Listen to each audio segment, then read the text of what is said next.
आपल्यासोबत सुधीर मुनगंटीवार आहे, त्यांच्याशी बोलूया. सुधीरजी, आपण बघतोय आज पुन्हा एकदा उद्धव ठाकरे आणि राज ठाकरे यांची भेट होती. तुम्ही कसं बघता या भेटीकडे?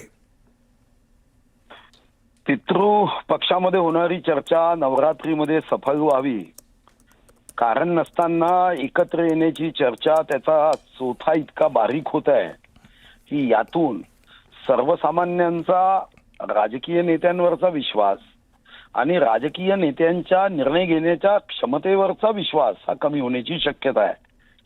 याचा फार काही चर्चा करण्याची आवश्यकता नाही. दोन सख्खे चुलत भाऊ आहे, सोबत दोन सख्खे मावस भाऊ आहेत. दोन्ही पक्षाची ऊर्जा ही स्वर्गीय इंद्रोदय सम्राट बाळासाहेब ठाकरे यांच्या विचारावर आधारित आहे. दोघांनी एकत्र यावं. ठीक आहे, पितृपक्षामध्ये त्यांची चर्चा होत आहे सुरू. ठीक आहे, सफल व्हावी नवरात्रीमध्ये सदिच्छा आहे भारतीय जनता पार्टीच्या.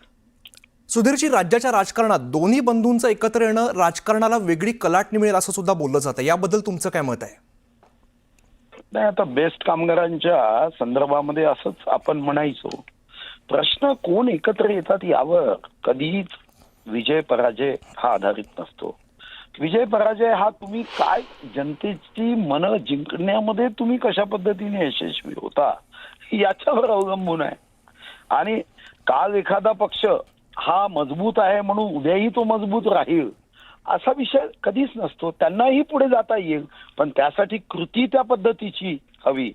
जायचं आहे अपघाता विजयाकडे, तर कृती मात्र पराजय होईल अशी केली तर विजय कसा होईल?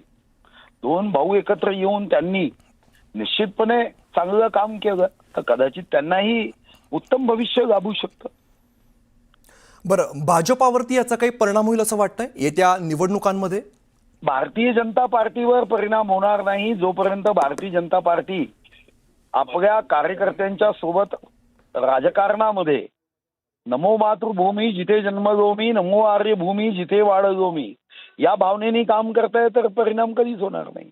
पण भारतीय जनता पार्टी ज्या पक्षाच्या निष्ठावंतांना जेव्हा टाटा बाय बाय करेल तेव्हा मग मतदारही भारतीय जनता पार्टीला टाटा बाय बाय करतील. खरं तर या भेटीमध्ये अशी शक्यता वर्तवली जाते की आगामी काळातल्या ज्या स्थानिक स्वराज्य संस्थांच्या निवडणूक आहेत त्याबद्दल यामध्ये चर्चा असू शकते, किंवा जर आपण बघितल्या भेटीमध्ये आपण बघतो संजय राऊत आणि अनिल परब सुद्धा दिसत आहेत. त्यामुळे चर्चा अशी की आगामी निवडणुकीबद्दल यामध्ये बोललं जात आहे.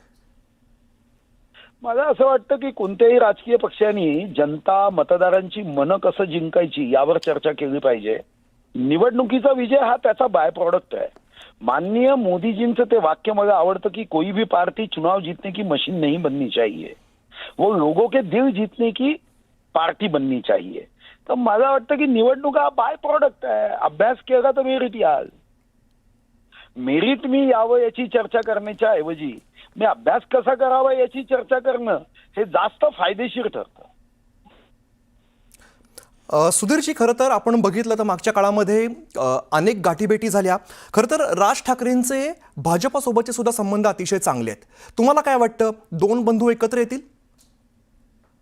नाही, मला असं वाटतं की राज ठाकरे साहेबांशी आमचे संबंध चांगले आहे, उद्धव साहेबांसोबतही चांगले आहे, शरद पवार साहेबांसोबतही चांगले आहे. शेवटी व्यक्तिगत संबंध आणि राजकारण हे एकमेकाला जोडण्याचं काहीच कारण नाही आहे. सूर्य सूर्याच्या जागेवर, चंद्र चंद्राच्या जागेवर, संबंध संबंधांच्या जागेवर आणि राजकारण राजकारणाच्या जागेवर. निश्चित. सुधीरजी, तुम्ही सविस्तर बातचीत केली त्याबद्दल धन्यवाद. तर आपण बघतोय अतिशय महत्त्वाची आजच्या दिवसातली घडामोड म्हणावी लागेल. राज ठाकरे आणि उद्धव ठाकरे यांची शिवतीर्थावरती भेट होते आणि उद्धव ठाकरेंसोबत यावेळेला संजय राऊत आणि अनिल परब सुद्धा आहेत.